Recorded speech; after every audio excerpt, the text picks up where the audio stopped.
A morning show, it's where as the sun rises, a new day begins. Wake up to information, inspiration, and intelligent conversations. It's a new day, it's a fresh start with Dawn on VOX TV. From breaking news to newspaper reviews, we keep you informed on burning issues in the society. From governance to politics, business, sports, and entertainment, we've got your interest covered. With our delectable hosts and our crack team of analysts, we bring you in-depth and incisive analysis of all issues that matter to you and the development of our nation. Dawn on VOX TV is not just a morning show, it's where Edo State wakes up informed. Join the conversation and share your opinions. Join us weekdays from 9 a.m. to 10 a.m. Dawn on VOX TV, setting the agenda from daybreak. As the sun rises, a new day begins. Wake up to information, inspiration, and intelligent conversations. It's a new day, it's a fresh start with Dawn on VOX TV. From breaking news to newspaper reviews, we keep you informed on burning issues in the society. From governance to politics, business, sports, and entertainment, we've got your interest covered. With our delectable hosts and our crack team of analysts, we bring you in-depth and incisive analysis of all issues that matter to you and the development of our nation. Dawn on VOX TV is not just a morning show, it's where Edo State wakes up informed. Join the conversation and share your opinions. Join us weekdays from 9 a.m. to 10 a.m. Dawn on VOX TV, setting the agenda from daybreak. As the sun rises, a new day begins. Wake up to information, inspiration, and intelligent conversations.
Hello, good morning, beautiful people.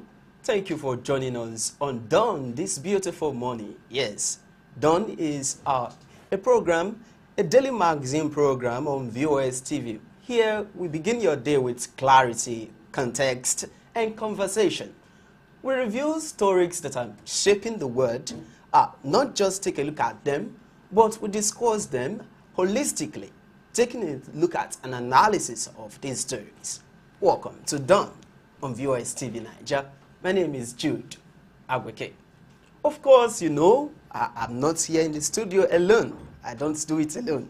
I have my beautiful and ever insightful, elegant-looking colleague, Felicia. Complete it. Oh, Mr. Jude Aweke, thank you so much for the wonderful adjective you use in describing me. What a colleague, I must say. All right, Benin City, Nigeria. I'm doing great. Of course, yes, you are doing good. It's obvious. We don't even need to say it. Obviously, you are doing good. I am very sure that you out there watching me, you are doing fantabulously well as well this morning. Yes, it's a beautiful Tuesday morning, and we are here to give you the insight into trending issues, be it entertainment, be it business. Yes, you actually need to know what is going on in the business world. How is Naira doing against the dollar? You need to know, so that way you know whether to save up in Naira or to save up in dollars. Yes, that is exactly what we do here. And to all those watching us who would like to know where you're watching us from, good morning, everybody. So do well to drop your comments on our comment section. We are on Facebook. We are live on YouTube. I am Felicia Udeji.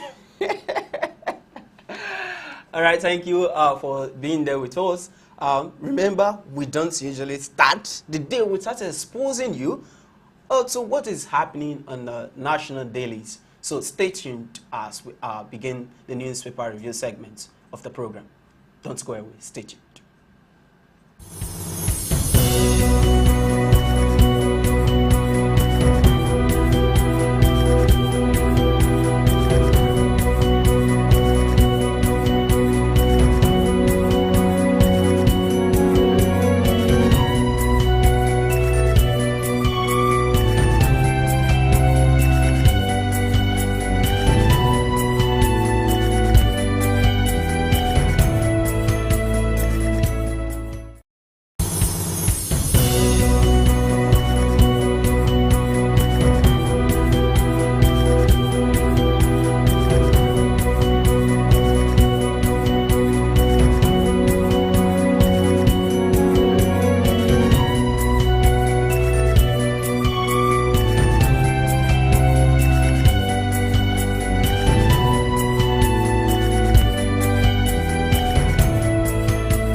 Thank you, and for being there with us.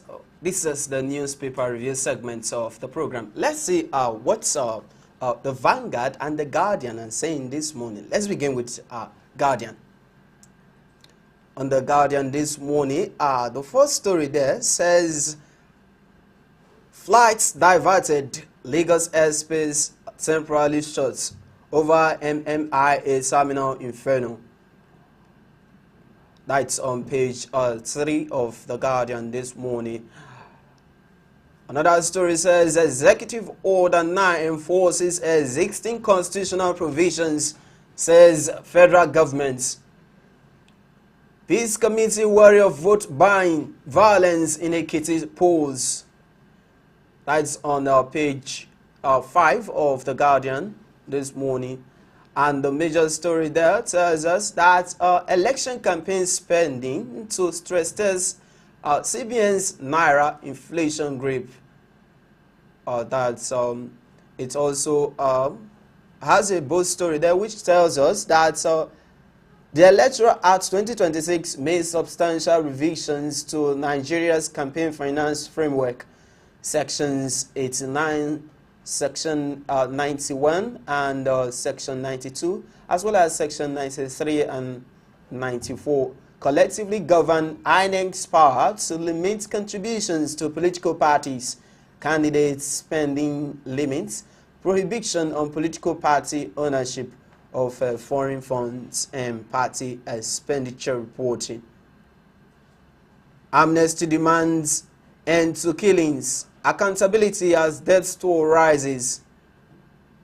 Futility of building $1 trillion GDP to hostile economy.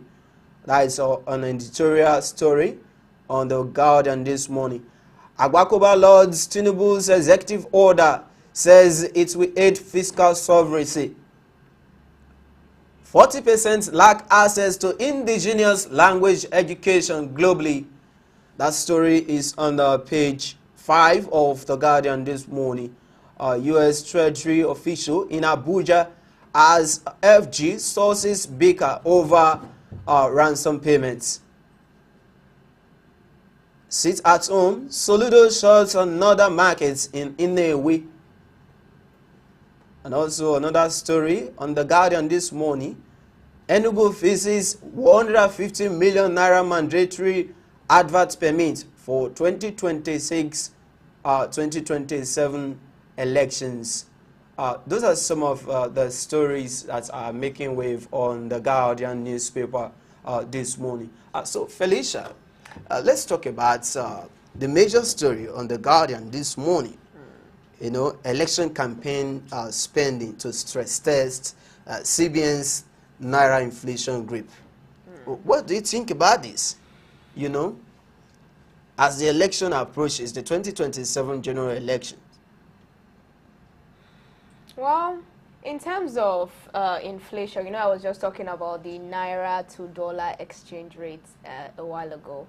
In terms of election spending and how it will affect CBN's measures in terms of trying to curb inflation, trying to ensure that the Naira stays stable, well, if it is properly done, if in terms of disbursement, if the cash flow is well managed, because the issue that CBN always complain about is that there is too much cash flow in the economy, that there's too much cash. So that was why they introduced the cashless policy. So if that is properly contained, whereby there will not be too much cash flow, it will not affect CBN. But Okay. if it's not properly managed, that is where it will affect CBN. Because whereby you see one person withdrawing millions for election campaigns, we know how we've seen it time and time again in the news, how money is shared during these campaigns. So at the end of the day, it will actually affect CBN's measures to curb inflation, because the more money you have out there, the higher the price of goods will be. That's just the law of the markets. You know, politicians in this part of our world, they are fond of bogus spending, you know, especially in period of elections. You see dollar, in fact, you see dollar flying. So how do you think this will actually affect the nation's economy, you know? Well, like I said before, it all boils down to measures being put in place. If measures are put in place to say, okay, in terms of, what's it called? In terms of election spending, I believe that there are budgets for each, there are restricted budgets for each political party to use. So if you exceed that budget, then you should be held accountable.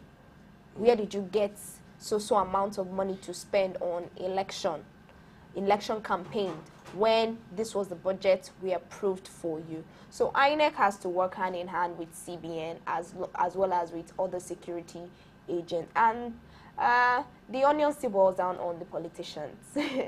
Yes, because in as much as INEC, CBN would do their parts, politicians just have to know that, okay, yes, we know we are spending for campaign, but it's more about what you want to deliver, not about buying people's votes. And now talking about Amnesty International raising concerns, you know, on the killings, the death toll that has continued to rise over the years in the country. You know, what does this say about the security architecture of our nature? We know that our security architecture in Nigeria currently is in a very weak state. If we look at the newspaper, there is no day you open the newspaper that you don't see one killing or the other. Yesterday, some persons were killed in the northern states. Another time you see it's Kwara. Another time you see Benue. Like, the news of killings on a daily basis is really sickening. Is increasing by the day. I know that U.S. troops have been deployed to Nigeria to help train the military in terms of tackling terrorism and all, but it's still not enough.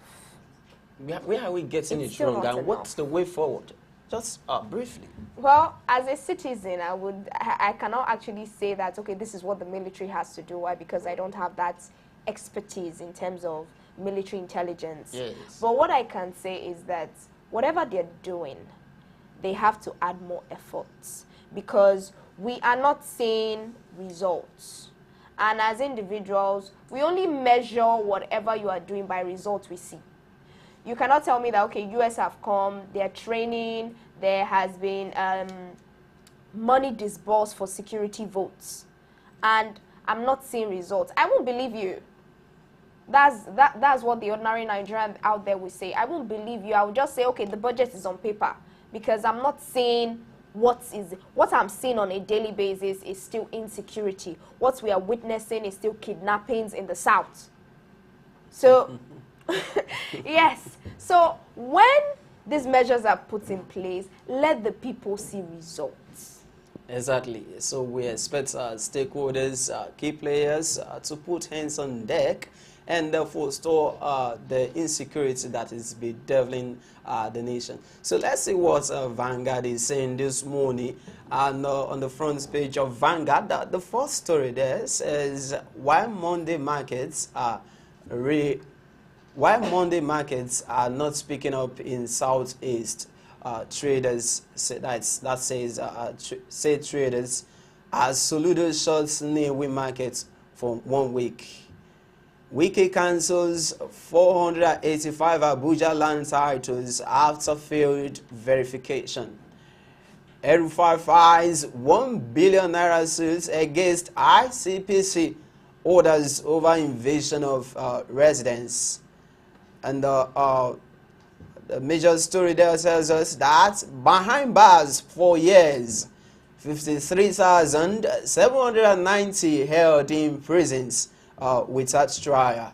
The story has several riders, and the first one there tells us that how 53,790 inmates languish in punitive cells for years without convictions. 2 out of the 3 inmates are waiting trial. Lagos, Ogun, Kano, Enugu prisons lead with 15,133. Bayelsa, Benue, Kogi behind with 1,363. Another rider there also tells us that 30 offenses account for 85% of awaiting trial cases. Police, Justice Ministries, Judiciary shall blame Lagos, AG, NHRC, RULAAC, PRAW, WA, PFN others react as police mom. Another story, Tinubu vows to establish state police to curb insecurity. 19 more Nigerians face deportation from US as list grows to 113. Also on the Vanguard this morning, MMIA fire, 14 trapped persons rescued, building to undergo integrity check, says the FAAN, that's the Federal Airport Authority of Nigeria. And another story there tells us that commissioning in Edo states, that's the commissioning of some equipment by the state government, and which were handed over to local governments, the 18 local governments areas in the states. You can see there, Minister of the LCT Yensom Wike, flanked by Governor Mondo Okpebholo, the Speaker of the State House of Assembly, Blessing Agbebaku there, also Oshomole, the senator representing Edo North Senatorial Districts, and we can see other personalities there. The Deputy Governor is also there in the picture. So those are some of the stories that are making wave on the Vanguard this morning. You can get a copy for yourself and you take a look at them holistically. So let's see what Vanguard is talking about, Felicia Udage. Now, imagine the number of inmates, 53,790 held in prison, awaiting trial. What does it tell us about our justice system in the country? You know, some of these inmates, some of them, they said they have been tried for petty cases. You know, that was the right there, and another one They are held in prison, pardon, for petty cases. That caught my attention. Petty cases, and these petty cases could be as little as, okay, they stole maybe goods in the market.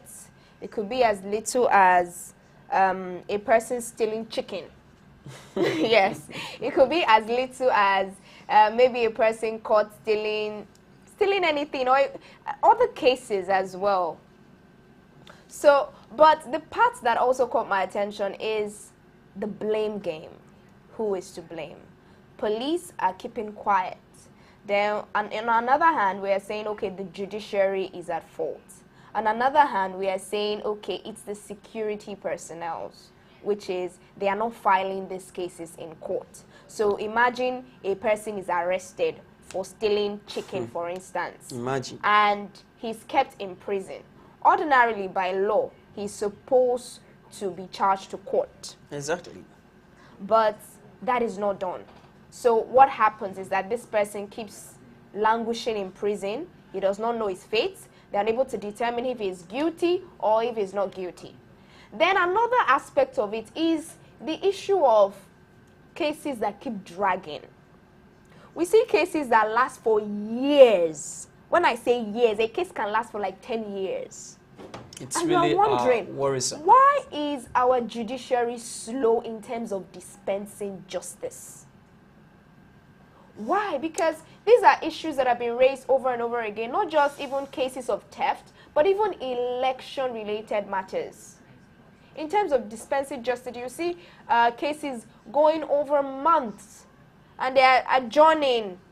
We'll sit again by so month. That month will come, they will adjourn again. Like, when do we, or what modalities do we need to put in place to ensure that the judiciary system is fast-tracked, whereby cases do not have to drag and people do not have to stay in prison for long before their case is decided on? That really needs to be addressed by the judiciary. Exactly. I think there is need for stakeholders to really put hands on deck and think about, the slow response in terms of justice delivery in the country. It's really worrisome. We can't continue to have this systemic failure. It calls for concerns, and there is really need for stakeholders to put an end to this. All right, so another story there it tells us that the growing list of Nigerians that are facing deportation in the U.S. Doesn't this raise concern on migration and the safety lapses? In terms of migration, by migration you mean Jackpa. Yes. For the ordinary Nigerian. Yes. The problem with Jackpa, or the issue, is that the economy is failing, and especially the youth. I'll be more practical now. The youth feel that, okay, we need to look for greener pastures elsewhere. That is why people Jackpa. It is not for any other reason. We need to put structures in place whereby our economy will be conducive for people to thrive. So this boils down on government. This also boils down on institutions. We actually need to put measures in place to stop, to reduce the rate of jackpot. That way, we don't have issues of, oh, you are being deported from another country. But why is this drive, some of these ban are occasioned by, illegality? Well, illegality, yes, illegality is part of it. And overstay in visa, abuse of visa. They are all part of it. But at this point, we'll have to end the newspaper review for now. Coming up, yes. We should? Yes, we should. Okay. We have to, because looking at the time. All right. That's where we'll round it off on the newspaper review segments of the program. Don't square away. Stay tuned when we return the discussion segments of the program. By this time, these people are not here. Is this supposed to be today? That's my special day.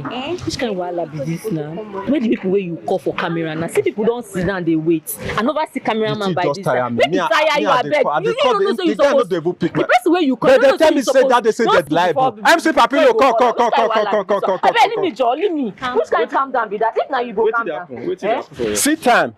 Party don't almost start. Today na my girl birthday.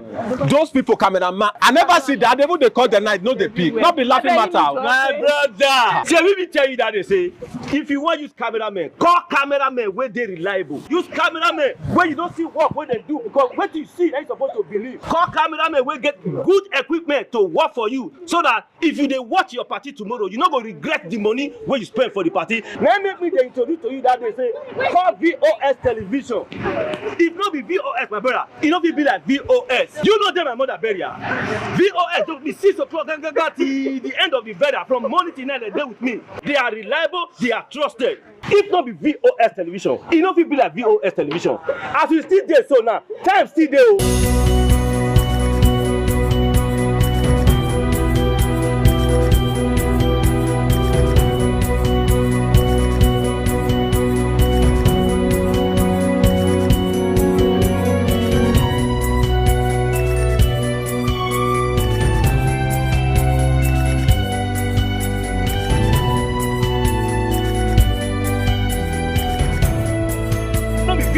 It not be like VOS.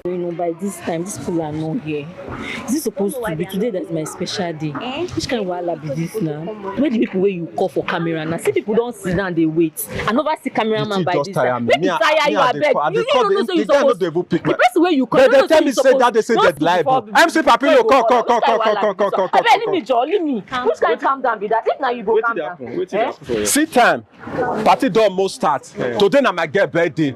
Those people cameraman, I never see that. They would call the night, no they pick. Not be laughing matter. My brother. See, we tell you that they say, if you want to use cameraman, call cameraman where they reliable. Use cameraman where you don't see work when they do, because what you see, they're supposed to believe. Call cameraman where get good equipment to work for you, so that if you they watch your party tomorrow, you're not going to regret the money where you spend for the party. Now make me they introduce to you that they say, call VOS television. If not be VOS, my brother, it not be like VOS. You know them, my mother burial. VOS don't be 6 o'clock till the end of the burial. From morning till night, they there with me. They are reliable, they are trusted. If not be VOS television, it not be like VOS television. As we still there, so now time still there.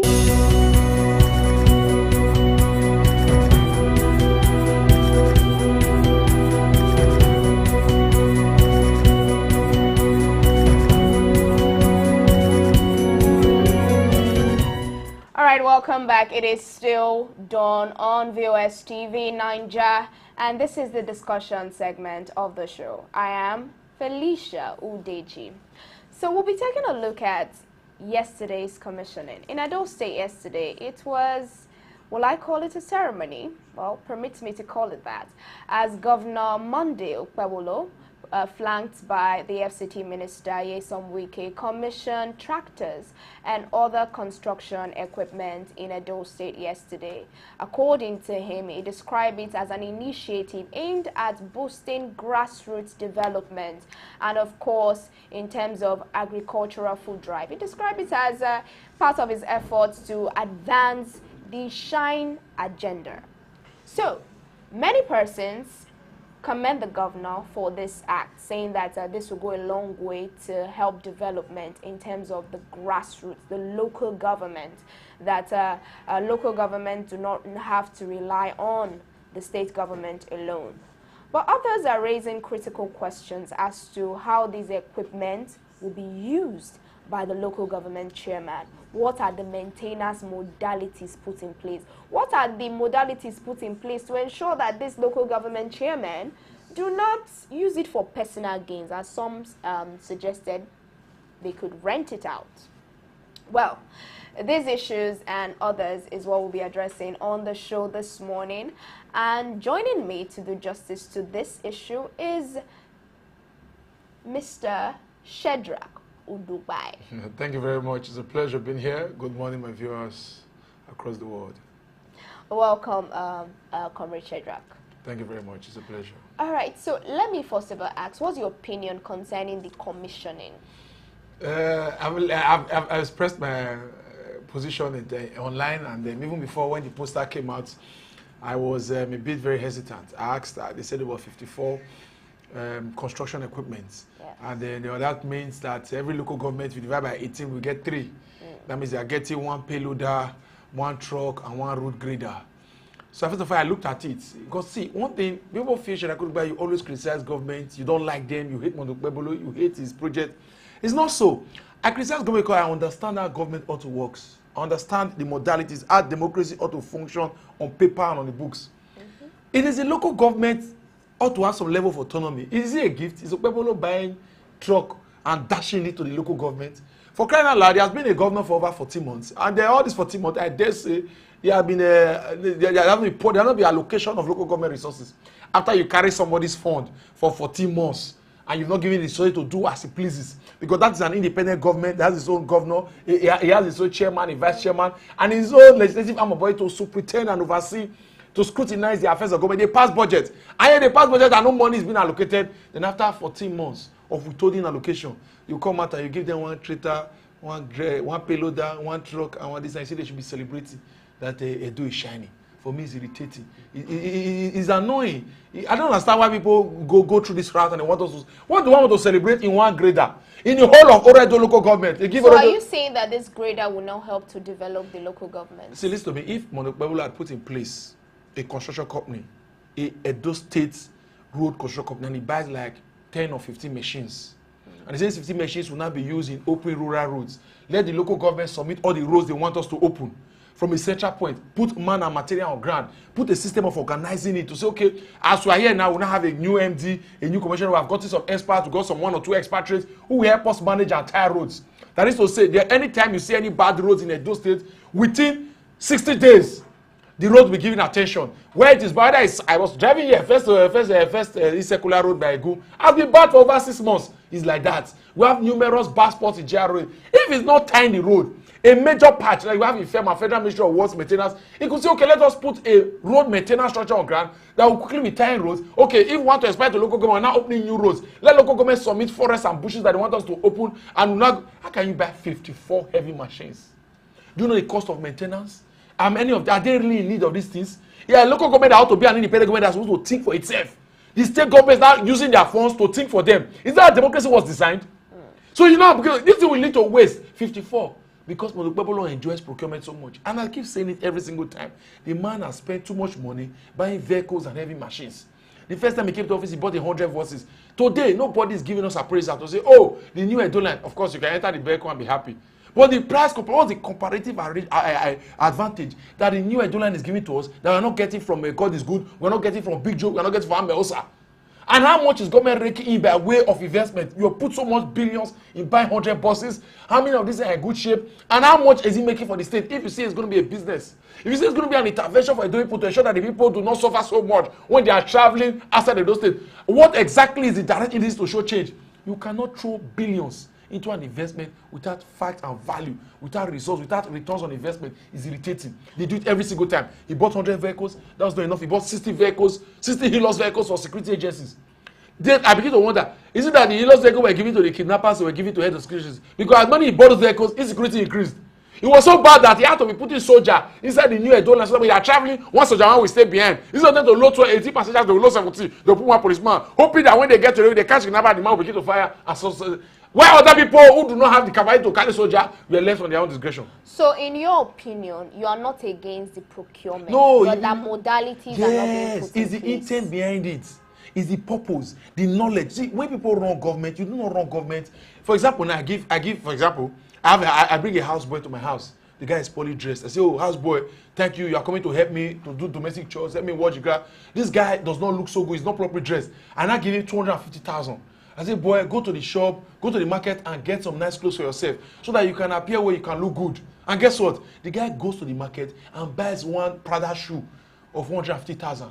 You buy one designer shirt and pants of another 100,000. And he buys only one shoe and one shirt for the whole 250,000.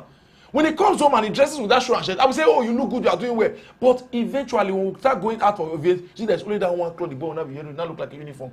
Is that a irresponsible investment? It's not just about buying or putting money in it, it's about getting value. There are purposes and intent for doing things. You have scale of preference. Government does not just spend money, government prioritize. And you have to spend money to give the greatest good to the greatest number. You put money to create impact. Nigeria today, those states, what exactly is the impact of those tractors? Okay, when they open new roads, what will not be the... that is just to grade. Of course, the grader may be fine. But you can't say 18 graders for the 18 local governments. Of course, we could have a grading every single time. When it comes to rainy season now, and rainy season now almost like 6 months or thereabout, the graders will be packed somewhere.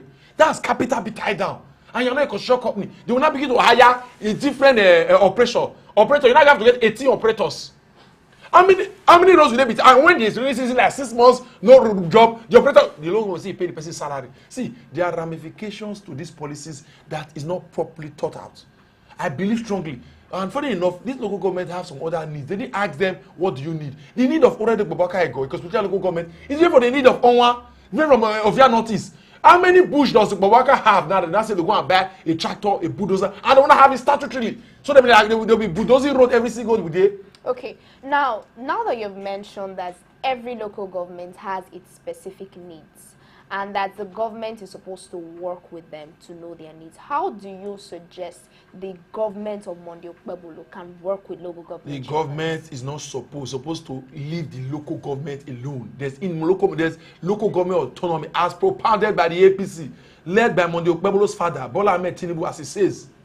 So I don't understand why the man has refused to give a local government autonomy. The duly elected local government chairman who were brought into office to serve, were dubiously taken out of sight and suspended. Even as of today, many of those duly elected local government chairmen have gotten court injunction to be restated, but they refused to restate them. They took some councillors who jumped in the capital of the PDP and used them to the local government chairman. As if that was not enough, they now conducted one dubious election that had 2 restraining orders, preventing the Edo State Electoral Independent Office from carrying out elections. And imagine somebody that was elected as a councillor on Saturday, on Monday he resumes office as a chairman. I speak to you today, in all 18 local government in this state, there is no duly elected vice chairman. All vice chairmen were appointed. Is either it's the leader's girlfriend, or the leader's son, or the leader's houseboy. They bring them for the kitchen and they make him vice chairman. In such a system, how do you not expect democracy to thrive? When the people organically did not bring people into office, how do you not give them resources to expand and they will not use it for the good of the people? But the system is faulty from the start. Okpebholo should give the local government the autonomy, the independence they deserve to work. Should give them the leverage to work. You can't withhold their funds. After withholding their funds for 14 months, you now go and sit down as if you are Father Christmas. You buy a tractor and you share for them. Everything has to revolve around him. It costs US on wiki. All that. The money they use in bringing wiki every single time is irritating. The last time they brought him for commissioning of the new Edo line, he came out twice. He came the first time they cancelled it. He traveled back. They paid. This guy comes in private jet. You know how much it is to get a private jet to fly to Edo State? The money spent in commissioning the new Edo line when wiki came that first time is money that this new Edo line cannot work in 4 years as profit. Okay. Now let's still come back to local government autonomy. A lot of persons will argue that the reason why this administration has taken autonomy from the local government is because the local government, when they were given autonomy, did not do well. They didn't manage their resources well. So they need checks and balances. The argument is neither here nor there. It's like the President Bola Ahmed Tinubu coming out to tell me that Okpebholo is not leading when he wants to not take charge. Of course, even if I had to a large extent believe the man is not doing very well, will I not support Bola Ahmed Tinubu to not take charge of Edo State? The rules of the game is clearly spelled out. Democracy is clearly conscripted in the Nigerian constitution, and it's being propounded by this APC-led administration. Why is it coming that the only thing that Nigerians ought to benefit from this Bola Ahmed Tinubu, which can point to his this local government autonomy, but yet the governor we have in Edo State has deliberately prevented that from taking place. So there's nothing Edo people is benefiting from Bola Ahmed Tinubu regime, and not the reforms he has propounded. The ones he brought to cut our throat, use taxation to multiple taxation to destroy us, we are suffering those ones. But the small benefit that is there for us to have access to, there's no access to it. And so you can't even complain to local government chairman because the money does not get to them. He has nothing to do. They just receive Bola, they pay salaries for statutory work. After they pay salaries, they sit down, they fold their hands, and they wait for next allocation to come to pay the next salaries. And they are all about receiving instruction to go and do 2020 by poster for Bola Ahmed Tinubu. Everywhere you go now, as if Bola Ahmed Tinubu is contesting to be governor of Edo State. His posters are more than practically everywhere. It's irritating. People they should draw a line between governance and political campaign. And I strongly believe that this local government have been completely destroyed beyond recognition. People may say, oh, they perform under God in Obaseki. But to let just say they had their resources, they made decisions. And you could see local government engaging in the project. They were coming out to commission, this is what we are doing, this is what we are doing. Today, the local government are not queuing behind Okpebholo. After Okpebholo, I bought tractor for them. They will now wait to give me Okpebholo will now say, I want to build the houses for all of them. They will now go and build us again. All these things is being pedestrian. It's petty, it's irritating. Edo State government should allow the local government function as an independent autonomous body and not wanting to always baby feed them or spoon feed them. That's how democracy was organized. Is Bola Ahmed Tinubu telling him exactly how to spend Edo State resources? Is he not thinking for himself? Why is he not believing and allowing those people to think for themselves too? And yet the APC, because it's not a party. I can't call APC a party. It's like a coven. They all gather together, and whenever one person says that the top, it trickles down. People don't think. No wonder the state chairman said APC is no break, no gear, no sense. They truly don't have sense in the party. Now let's come back to the issue of opposition in terms of politics, because you spoke about APC as a party. In a recent report, it was stated by INEC that just 5 political parties are ready for the election, of which APC, PDP, Labour Party, the NNP, and SD Party were mentioned. ADC was not present in the list, and other key parties that we know. So how do you see opposition gearing up in terms of taking power from the ruling party come 2027? It's a bit surprising. You know, every time I read about the role of this current administration in destroying the opposition, I just laugh. You know, most times it tends to outmatch themselves. They think that they know what they would do to destroy the voices of Nigerians as being expressed by the opposition politics. And I just keep laughing because that's what they did to the PDP and the Labour Party. They practically scuttled the platform to ensure that they are not able to come together to harmonize, to resolve their internal disputes. But some persons will argue that it's not another man who will spoil your house. That it's more of internal party crisis. When people start funding a faction of the party, we all see what's happening. There's no doubt you can't deny, close your eye to the fact that yes, on Wiki is an APC minister serving in a Bola Ahmed Tinubu government, working for the renewed hope agenda, and yet still claims to be a PDP man. How can you be a PDP and yet you are supporting the presidential candidate of another political party? And yet the man said he has been suspended, he refused to be suspended. A national secretary that resigned from being national secretary, went to run for governorship election, came out and lost, returned back to Abuja, said he never, he's still the secretary and he was never left. And he never left, he never resigned. And put all of these things together, you see that they have been heavily funded, they are using the judiciary as a weapon against the political. All the cases that go to court, they give them one form of a trivial, watery injunction. They get judgment, there's no reflection of justice. See, I say even in Labour Party, why is Obino in Labour Party anymore? Because the leadership of Julius Aburi has been totally compromised. The party now works for Yes on Wiki and the APC. Everything they are struggling. Do you have to back that? As I'm saying it now, what facts do you now have to say no, it is not them?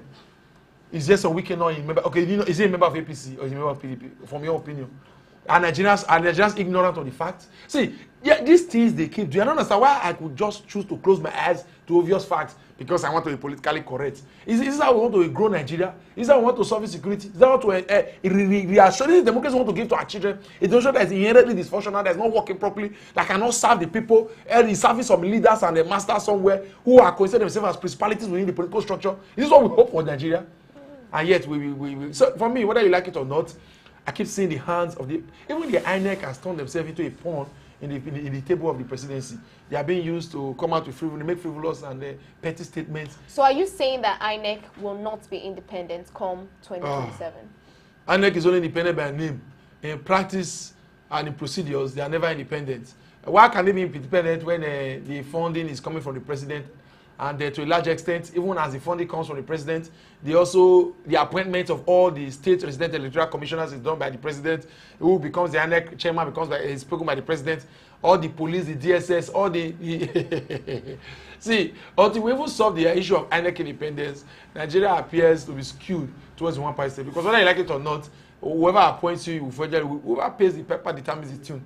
What I foresee is that INEC will eventually go there, no matter the elections or the vote, they will announce Bola Ahmed Tinubu. But because we have put some machineries in place, we will resist them overwhelmingly, either through outright resistance or through the judicial process. And whether I like it or not, nobody is too strong to be kicked out of office. We saw that happen in 2015. All right. I would like to read some of the comments we have here on our YouTube live. Thank you so much for joining us. MC Papilo, we see you.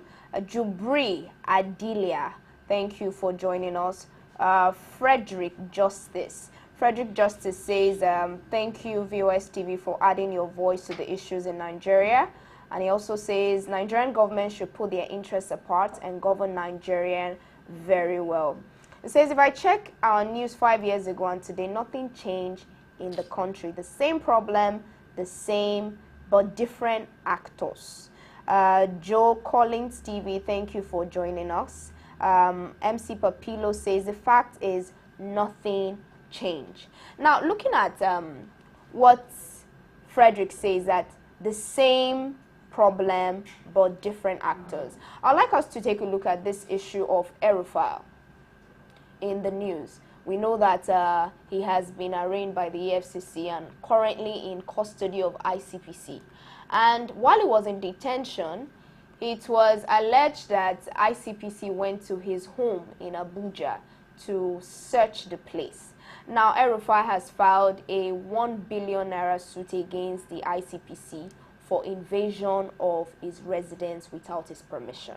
Some are saying that he has every right to file this case against them, that why would they put him in custody and then go to his house to search? While others are saying that it's actually a violation of his fundamental human rights and that he should file the case. What do you have to say about it? Was in this country where Adam Saliu Oshomole came out in public domain to say that when you join APC, your sins are forgiven. El-Rufai is a major stakeholder in the APC before he pulled out to join the ADC. But there was nothing of such. He completed his tenure 8 years as governor. Yes, he did not call him once for any pedestrian interrogation. But because he's now a paramount member of the ADC and is working as seriously hard to ensure that he kicks out the cluelessness of Bola Ahmed Tinubu and all the APC from Aso Rock, they are jittery. All of a sudden, they are now mobilizing the ISCC, the DSS, the SCPC. They are not even they are going to his house to shop for evidence.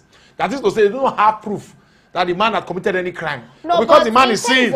In terms of proof, the case he's currently being tried for is that he admitted on national television to tapping the National Security Advisor's phone, which according to law is a cyber crime, a breach of security which could affect the nation. So in that regard, people are saying that for him to have done that and even have the audacity to come to national television to admit to such a crime, then he should be punished. Then he should not. Why that does not have concern searching his house with the crime he admitted to? He said he had gotten serious information that the National Security Advisor had given instruction for his arrest. And he heard it, yes, he tapped to the court. That's what the government does every single time. The government tapping into their own cause. What is their own basis to? They should take him to court. He should be tried and not detained. I don't understand. Is it not a bailable offense? Tapping into the call of the NSA is a bailable offense. It's not murder. It's not arson. So whether you like it or not, the man is a bailable offense. The man will leave the custody and they will charge him to court and will appear in court to prove himself, prove his innocence. So that you like it, all of these things they are doing is all for political theatrics. We see bigger thieves, bigger criminals, people who committed monstrous crimes, people who are threatening the sovereignty of Nigerian nation state, people who brand weapons, who kidnap children, 300, 400, 250, every single now and then. They are being given money, they are being empowered, they are being embraced, they are being kissed on the forehead. Nigeria says, we love you, continue to do your good work. We know one day one of you become president. None of this is happening. Or is what the crime El-Rufai committed, if he proven to be a crime, is it what the Nigerian bodies are doing? and the support that Sheikh Gumi is giving to the criminals and bandits that are wrecking Nigeria to the ground. So let us all leave these things. You know, they keep focusing on pedestrianism. They focus on triviality. Everything they do is viewed through the lens of politics. They want to ensure that the opposition is being reduced, is being cornered, and there's no dissenting voice. They want to turn Nigeria into a one-party state. And anybody who, to a large extent, is not speaking with the same voice or is not in the same page with them, they want to hound you using the tools of state security or name it whatsoever, or the criminal. How many people has actually convicted in recent times? All the criminal cases we have, how many of them have they taken so seriously? But because it's politically motivated, their morals are high, and they are willing and ready to do everything. Go to the moon to look for evidence just to nail the man.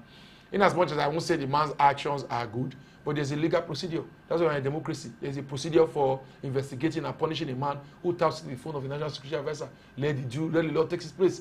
Why are they jumping in from FCC to SCPC and to DSS? Why are they detaining the man unlawfully? Why are they going to just to search his properties?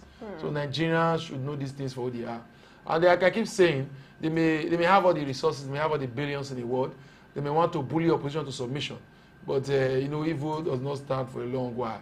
After sooner or later, after 2031, 2030, here about 31, Bola Ahmed Tinubu relegated to the annals of political history, reduced and cornered. We see Olusegun Obasanjo, while he left office in 2007, he appeared to be the most powerful man. Nobody ever thought he's going to be weak and free. Today, he can't even support a governorship candidate in his own state, let alone the senator of his own federal his own senatorial district. Was he not once powerful and active? Look at President Buhari.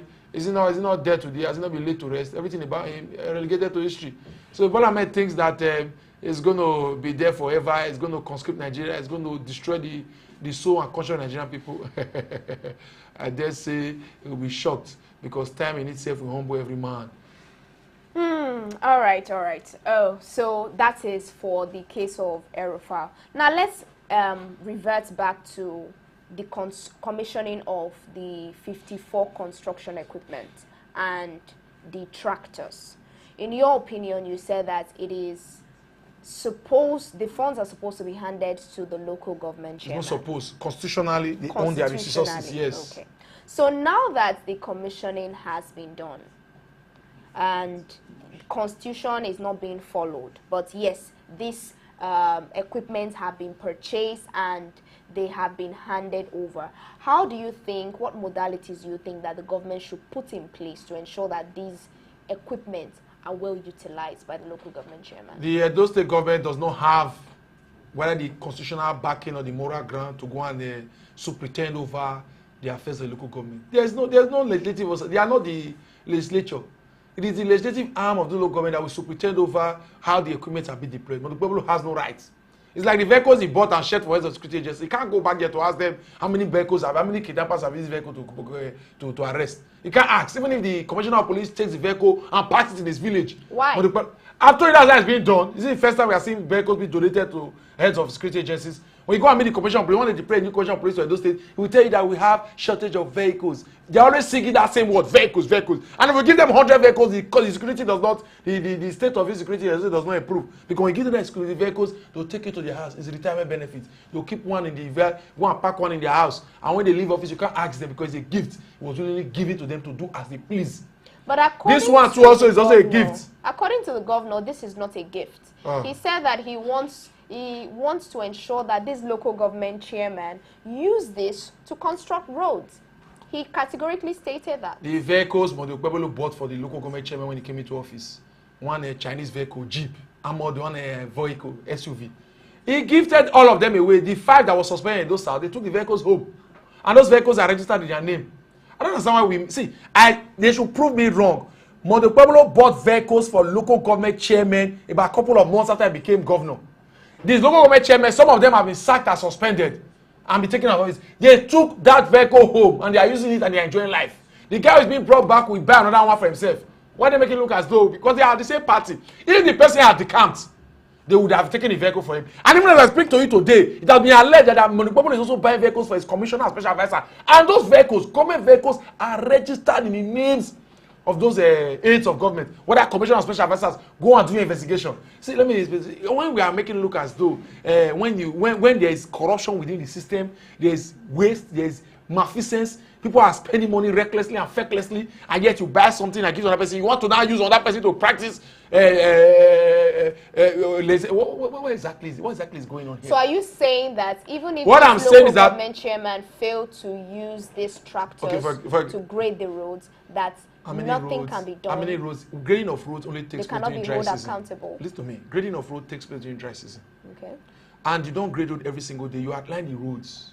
For cost effectiveness, what we usually do is to get a tractor, you pay, and we spend 7 hours is 500,000 thereabout. You provide fuel and they go, they grade.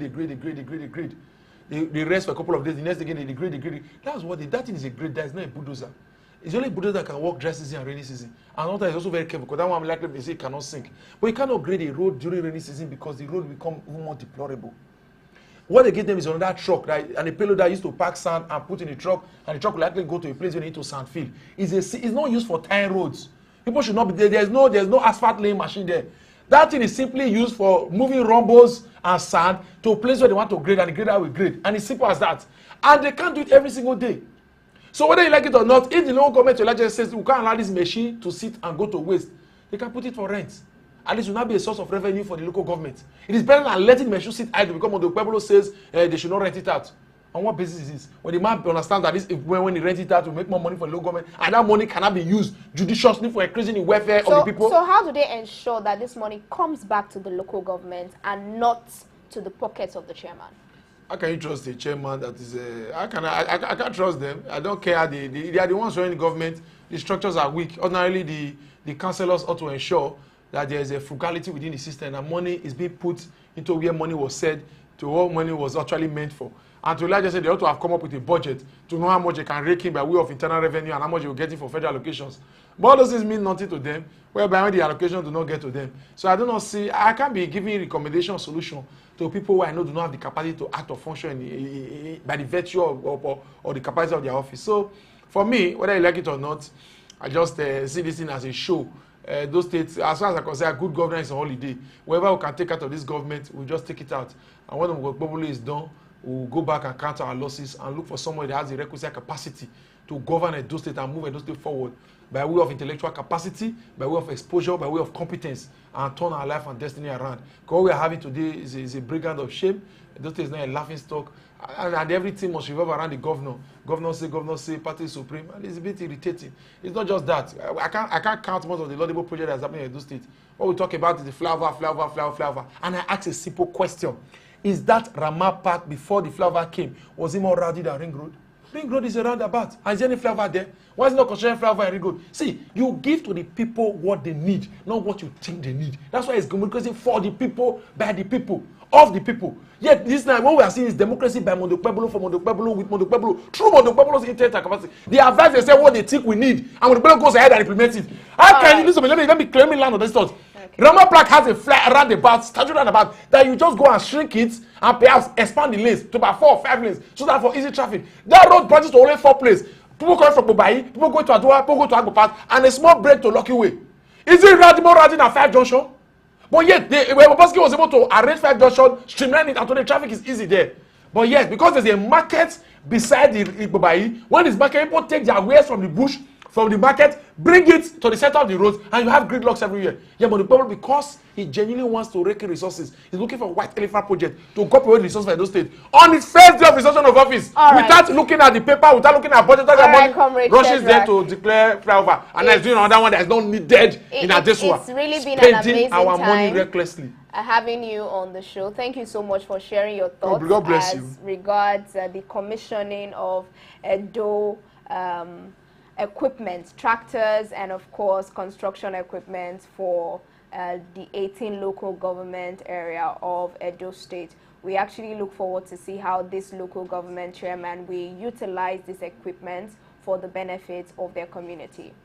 It is still done on VOS TV, and we take a quick break now. Coming up next is the business segment of our show. Do stay tuned.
Good morning. You are welcome to the business segment of our morning show. I am Happiness Peter. Now let's check out the latest happening in the business world. The Central Bank of Nigeria (CBN) has slowed Naira appreciation at the official window with the mopping of $190 million from the local currency market. The Nigeria has appreciated speedily at the official window, but the exchanging rate has slowed down for the last 3 trading sessions. Some analysts warned that the Naira's successful performance would force foreign investors to exit the fixed income market. Last week, CBN purchased $189.80 million to absorb excess supply and moderate Naira gains. According to an investment firm, Trust Bank Financial Group Limited, the currency to strengthen across both segments, appreciating in the official windows to 1,346 to a dollar. In another development, the managing director, Oman Automotive Company, Chinedu, said Nigeria spent about $4.5 billion importing vehicles into the country annually. Delivering a paper titled Auto Policy Framework, Chinedu said the country has lots of investment opportunities that has not been harnessed. According to him, China has become the world's biggest exporters to automobile, exporting about 30 million vehicles to other parts of the world in 2024, a success he attributed to over 70 years of consistency in their industrial policy. He also said that China has also taken over leadership in the production of electric vehicles in the world with about $231 billion and controlling over 80% of the market. He said Nigeria should draw influence from Morocco that produces about 700,000 vehicles annually, pointing out that the majority of the items needed for manufacturing vehicles can be sold within the country. In the meantime, Nigeria capital market has hit 125 trillion in the market capitalization. This revelation was made by the chairman of the Presidential Committee on Fiscal Policy and Tax Reform, Tao, linking the increase to ongoing fiscal reform aimed at strengthening investors' confidence. According to him, the impact of this reform is already visible on the trading floor of the Nigeria Exchange Group. Now to foreign scene. FIFA President Gianni Infantino has projected a massive financial windfall for the 2026 World Cup, stating that the tournament is expected to generate more than $11 billion in revenue for FIFA, while delivering an estimated $30 billion for the host country. Speaking in an interview with pressmen, Infantino disclosed that FIFA has already received over 1 billion ticket requests for 77 out of the 104 matches scheduled across the United States, Canada, and Mexico. Infantino added the tickets requested has come from over 200 countries. That is the size of our business this morning. I am Happiness Peter. This morning show continues. All right, thank you so much, Happiness Peter. I love the fact that the Naira is strengthening. Yeah, so if you have anything to buy right now, you better go and buy it though before it will go up again. Okay, so I want to say a very big thank you to all who joined us on the show. On our YouTube platform, MC Papilo, Jabril, Ifadelia, Sunrise TV, Frederick Justice, My Heart Solution, Passion for Jesus, Stories Behind Hymns, Ibrahim Obazix, Passion for Jesus. Thank you so much for joining us on YouTube this morning. It's been an amazing time, viewers. See you again, same time tomorrow. Bye.